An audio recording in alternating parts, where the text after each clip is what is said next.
खामगाहा मार्ग पर अवैध रूप से लकड़ी का परिवहन करने वाले ट्रक को वन विभाग की बुलडोजर यूनिट ने पकड़ने में सफलता हासिल की है। 23 जुलाई की रात मामूली कॉलेज के पास ये बड़ी कार्रवाई की गई है। इसके दौरान ट्रक ने भारी लकड़ी सहित करीब 5,63,937 रुपए का माल भी जब्त किया गया। प्राप्त जानकारी के अनुसार अकौर शेंगाव खामगाम और मलकापुर मार्ग से बड़े पैमाने पर अवैध लकड़ी का परिवहन किए जाने की गुप्त सूचना पर वन विभाग को इसकी सूचना मिली थी। इस सूचना के आधार पर वन विभाग की मोबाइल यूनिट से 23 जुलाई की रात शौगांव खामगांव मार्ग स्थित माउली कॉलेज के पास जाल बिछाया। इसी दौरान एक संदिग्ध ट्रक को रोककर उसकी तलाशी ली गई। तलाशी के दौरान ट्रक में बिना अनुमति और अवैध रूप से परिवहन की जा रही लकड़ी बरामद हुई है। वन विभाग की टीम ने तत्काल कार्यवाही करते हुए लकड़ी और ट्रक समेत कुल 5,63,937 रुपए का माल अपने कब्जे में ले लिया।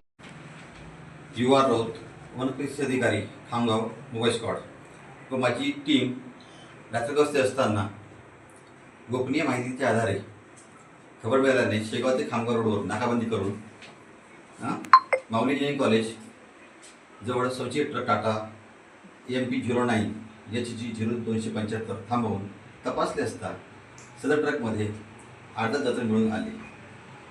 ट्रक चालकास वाहतूक परवान्याविषयी मागणी केली असता त्यांनी नसल्याचे सांगितले। समाधानकारक उत्तर न मिळाल्याने सदर ट्रक ताब्यात घेऊन हा वनप्रतिनिधी अधिकारी कार्यालय प्रादेशिक खामगाव येथे आणून वनगुन्हा जाहीर करण्यात आलेला आहे। सदर कार्यवाही ही माननीय उपवनसंरक्षक जमीर शेख साहेब, माननीय विभागीय वनाधिकारी दक्षता श्री कमलेश पाटील साहेब व माननीय सहाय्यक वनसंरक्षक श्री काकडे साहेब यांचे मार्गदर्शनाखाली मोबाईल स्क्वॉड खामगावची संपूर्ण टीम आणि स्थानिक वनरक्षक यांनी मिळून केलेली आहे। तरी सामान्य जनतेला आवाहन करण्यात येते की अशी कुठलीही अवैधरित्या वाहतूक आढळल्यास कृपया आमचे संपर्क करावा, तत्काळ कारवाई करण्यात येईल। धन्यवाद।